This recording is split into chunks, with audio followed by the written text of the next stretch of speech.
വെൽത്തിനെ ആകർഷിക്കാനായിട്ട് ഫുങ്ഷയിൽ ഒരുപാട് മാർഗങ്ങളുണ്ട്. ഉദാഹരണത്തിന് ഒരു പനി വന്നു. ഒരു പനി വരുമ്പോഴത്തേക്കെന്ന് പറഞ്ഞു കഴിഞ്ഞാൽ നമുക്കൊരു മെഡിസിൻ ഉണ്ട്. ഓവർ മെഡിസിൻ കഴിക്കേണ്ട കാര്യം ഇല്ല. അത് നമുക്ക് കൂടുതൽ പ്രോബ്ലം ഉണ്ടാക്കത്തേ ഉള്ളൂ.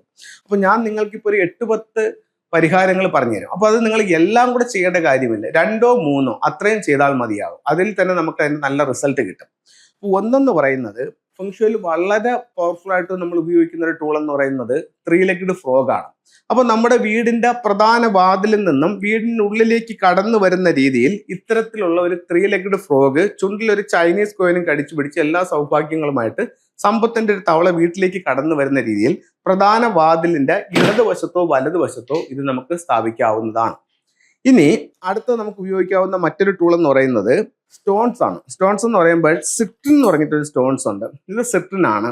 അപ്പോഴത്തേക്ക് ഇതിന്റെ ചെറിയ ബീഡ്സ് നമുക്ക് വാങ്ങിക്കാനായിട്ട് കിട്ടും. അപ്പൊ ഇത്തരത്തിലുള്ള മാലയോ ബ്രേസ്ലെറ്റോ അല്ലെങ്കിൽ സിട്രിന്റെ സ്റ്റോൺസോ നമ്മുടെ കൈവശം സൂക്ഷിക്കുകയോ ധരിക്കുകയോ ചെയ്യുകയാണെങ്കിൽ അതും സമ്പത്തിനെ ആകർഷിക്കും. ഇനി നമുക്ക് ഉപയോഗിക്കാവുന്ന മറ്റൊരു ടൂൾ എന്ന് പറയുന്നത് ചൈനീസ് കോയിൻസ് ആണ്. ഇപ്പോൾ ഓരോരുത്തർക്കും ഓരോ സാമ്പത്തിക സ്ഥിതിയാണ്. ഇപ്പോൾ ചെറിയ ആൾക്കാർക്ക് വേണമെങ്കിൽ, അതായത് ചെറിയ സാമ്പത്തികത്തിൽ നിൽക്കുന്നവർക്ക് വേണമെങ്കിലും ഇത്തരം കാര്യങ്ങൾ പരീക്ഷിച്ച് നോക്കാവുന്നതാണ്. അപ്പോൾ ഇത്തരത്തിലുള്ള ചൈനീസ് കോയിൻസ്, ഗോൾഡും കോപ്പറും കൂടിയുള്ള ചൈനീസ് കോയിൻസ് നമുക്ക് കൈവശം സൂക്ഷിക്കുന്നതും വെൽത്ത് നമ്മളിലേക്ക് അട്രാക്ട് ചെയ്യാനായിട്ട് നല്ലൊരു ടൂളായിട്ട് ഫംഗ്ഷനിൽ കണക്കാക്കുന്നുണ്ട്. അതുപോലെ തന്നെ നമുക്ക് വെക്കാവുന്ന മറ്റൊരു ടൂൾ എന്ന് പറയുന്നത് ലാഫിൻ ബുദ്ധ. അപ്പൊ ഈ ലാഫിൻ ബുദ്ധ വെക്കുന്നതെന്ന് പറഞ്ഞാൽ ഒരു കാര്യത്തിനല്ല, എല്ലാ ഐശ്വര്യങ്ങൾക്കും ഇത് നല്ലതാണ്. ഇദ്ദേഹം ഒരു പണച്ചാക്കിന്റെ മുകളിലാണ് നിൽക്കുന്നത്. കയ്യിലൊരു റൂയിയുണ്ട്. ഇത് തൊഴിലിനെ സൂചിപ്പിക്കുന്നുണ്ട്. ഇവിടെ ഒരു മരക്കൊമ്പുണ്ട്, വളർച്ചയെ സൂചിപ്പിക്കുന്നുണ്ട്. ഉലുവും അതിന്റെ പൂവുമുണ്ട്, ആരോഗ്യത്തെ സൂചിപ്പിക്കുന്നുണ്ട്. കഴുത്തിലൊരു മാലയുണ്ട്, സമാധാനത്തെ സൂചിപ്പിക്കുന്നുണ്ട്. ബേക്കിലൊരു കൊടയുണ്ട്, എല്ലാ സൗഭാഗ്യങ്ങളുമായിട്ടുള്ള ഒരു ലാഫിൻ ബുദ്ധ നമ്മുടെ വീട്ടിൽ നിൽക്കുന്നതായിട്ടാണ്. അപ്പൊ ഇതിന്റെ ഒരു പോസിറ്റീവ് വൈബ്രേഷൻ നമ്മുടെ വീടിന് മുഴുവൻ ലഭിക്കുന്നതാണ്.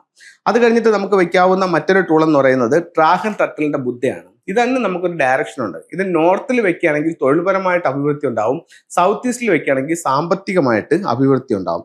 അതുപോലെ നമുക്ക് വെക്കാവുന്ന മറ്റൊരു കാര്യം എന്ന് പറയുന്നത് 11 ഗോമതി ചക്രം. ഇപ്പൊ ഗോമതി ചക്രം എന്ന് പറയുന്നത് ഇതാണ്.